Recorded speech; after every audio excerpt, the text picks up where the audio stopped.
Hello, I'm Cliff Stevenson and I'm the Helpful Economist. This time we're talking about whether the government can halve inflation this year. In January, UK Prime Minister Rishi Sunak outlined his 5 priorities for 2023. The number 1 priority was to halve inflation by the end of the year. This chart shows UK annual inflation for the past 30 years. Since the early 90s, inflation has been relatively low. But in 2022, we saw a massive inflation shock. The government can't be blamed for this, at least directly, because this was a global phenomenon with many external factors. This includes the Ukraine war, energy prices and food shortages, also COVID, supply constraints and labour shortages. Actually, the one thing we can say the UK government controlled was energy prices. The energy price guarantee constrained price rises. Inflation would have been much worse without it. This graph shows UK annual inflation month by month. The big increase occurred between January 21 and October 22. In the 12 months to January 21,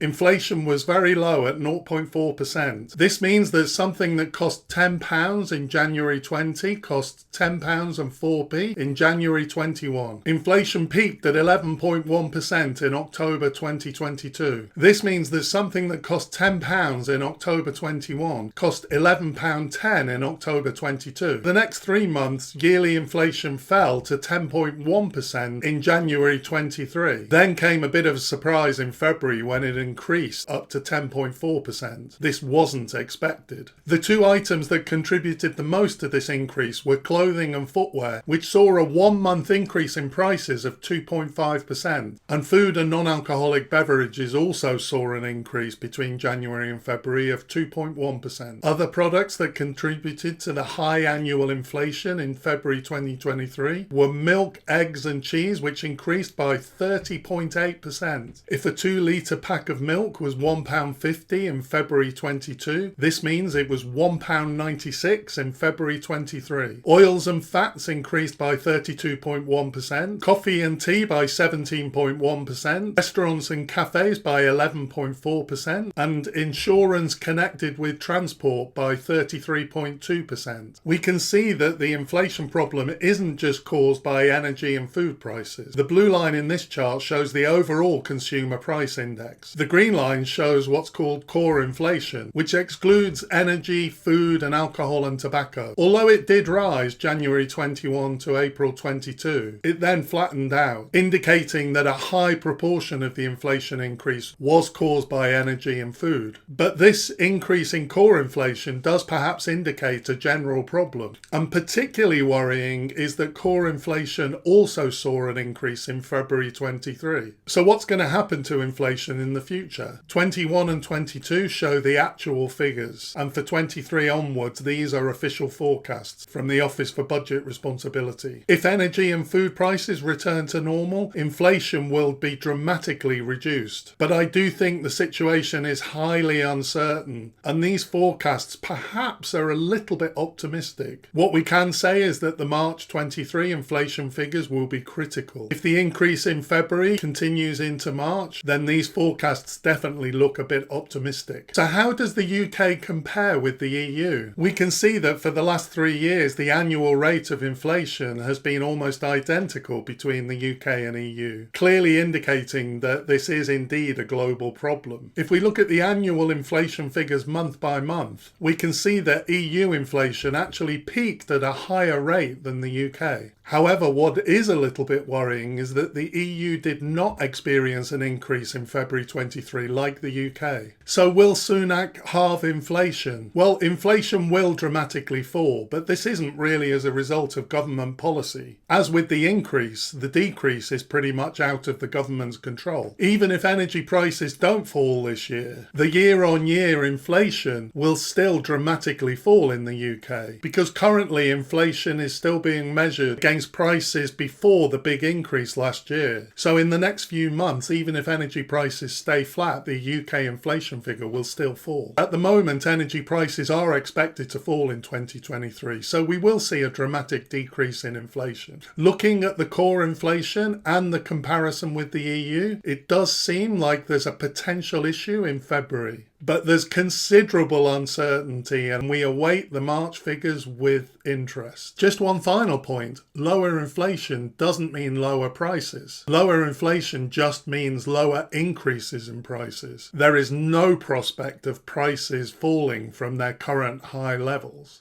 I hope you found this information useful. My name's Cliff Stevenson. I'm the Helpful Economist. See you next time.